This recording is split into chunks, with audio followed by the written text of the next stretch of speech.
असदुद्दीन ओवैसी सदर मजलिस इत्तेहादुल मुस्लिमीन ने अपने ट्वीट के ज़रिए आने वाले राज्यसभा इंतखाबात में टीआरएस के कैंडिडेट्स जो उम्मीदवार की तायद का ऐलान किया है। तो जब एक सियासी जमात दूसरे सियासी जमात की तायद करती है तो या तो अपनी कम्युनिटी के लिए कुछ मफाद हासिल करने के बाद में तायद की जाती है या एरिया के डेवलपमेंट के ऊपर तायद की जाती है। तो मेरा सवाल है कि मजलिस इत्तेहादुल मुस्लिमीन के सदर से कि आया आपने क्या देखकर टीआरएस के सरबराह चंद्रशेखर राव की पार्टी को तायद किया है।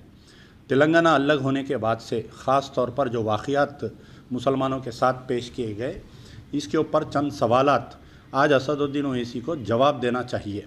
सबसे पहले तेलंगाना अलग होने के बाद में जो किशन बाग का राइट्स हुआ था, जिसके अंदर एक मौजन साहब को फायरिंग में मारा गया था और 3 आदमी को मारा गया था। उसके बाद में एक स्पेशल इन्वेस्टिगेशन टीम कायम की गई थी जिसकी आज तक रिपोर्ट नहीं आई और पुलिस फायरिंग के लोगों को कैफरे किरदार तक नहीं पहुंचाया गया। उसके बाद में आप लोगों को याद होगा कि जो आर्मी का जो वाक़या पेश आया था, शेख मुस्तफ़ाउद्दीन आर्मी गैरिसन में जो मेहदीपट्टनम में 2 फौजियों की तरफ से एक बच्चे को ज़िंदा जलाकर उसको ख़राब करके मार दिया गया था। इसके ऊपर भी आज तक सज़ा नहीं मिली और आज की तारीख़ तक भी इसका जो स्पेशल इन्वेस्टिगेशन टीम का ऐलान किया गया था, इसकी रिपोर्ट नहीं आई। और एक ख़ास तौर पर आपको मालूम होगा कि जो आलेर में जो इनकाउंटर हुआ था, 2000 आलेर में जो इनकाउंटर हुआ था, ये आलेर के इनकाउंटर के बाद जिसमें 5 मुस्लिम लड़कों को शहीद कर दिया गया था, ये 5 मुस्लिम लड़कों को शहादत के ऊपर एक स्पेशल इन्वेस्टिगेशन टीम का क़याम अमल में आया था। उसकी भी आज की तारीख़ तक कोई रिपोर्ट नहीं गई और आलेर के इनकाउंटर के मज़लूमीन के साथ इंसाफ नहीं किया गया।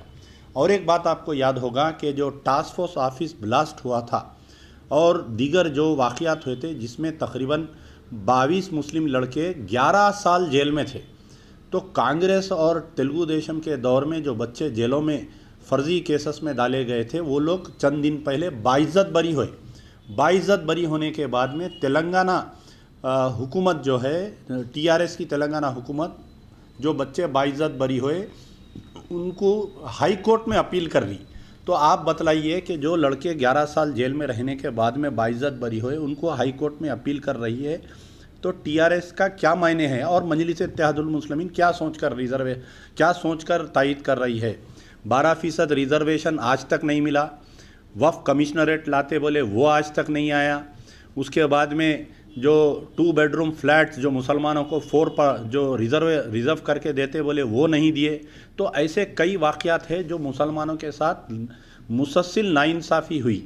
तो मजलिस इत्तेहादुल मुस्लिमीन के सदर आखिर क्या देखकर राज्यसभा में टीआरएस की तायद कर रहे हैं, ये बात हमको वाज़े करना चाहिए। अपनी आवाम को इस बात का आप ऐलान करना चाहिए तो बेहतर होगा।